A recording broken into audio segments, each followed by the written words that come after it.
Please welcome the founder and executive director of Voters of Tomorrow, Santiago Mayer.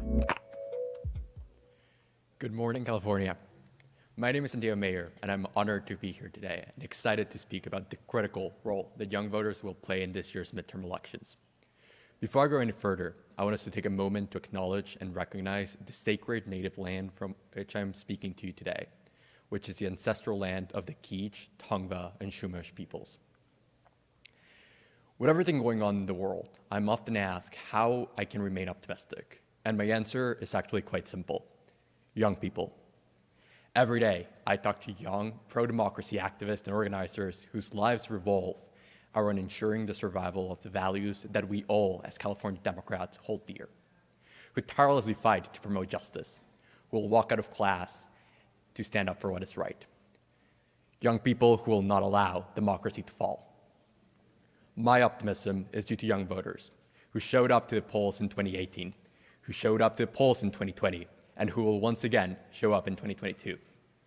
My optimism is due to young people who are literally fighting against fascism, taking up arms to defend their country from an invasion, and risking arrest to stand up to Vladimir Putin's fascist ambitions.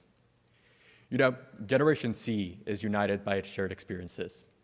Just think back on the last 20 years. We have grown up in very uncertain times.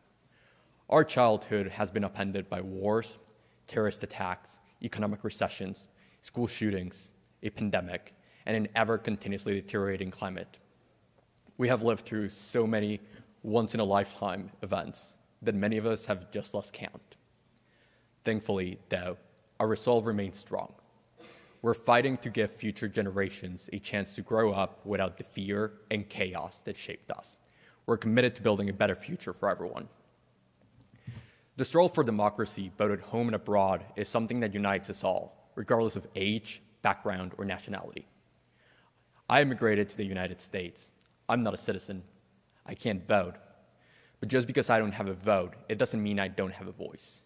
And that's why in 2019, I founded Voters of Tomorrow, an organization focused on educating and empowering and turning out young voters.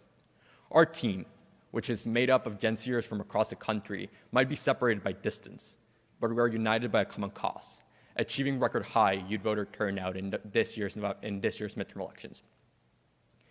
And although Gen Z can lead the fight, we cannot win if we fight alone. Ensuring that every eligible young voter casts their ballot is going to take every single one of us. We must all work together to implement new strategies, to uplift young voices, and to empower the next generation of leaders, those who will forge our path forward as a nation.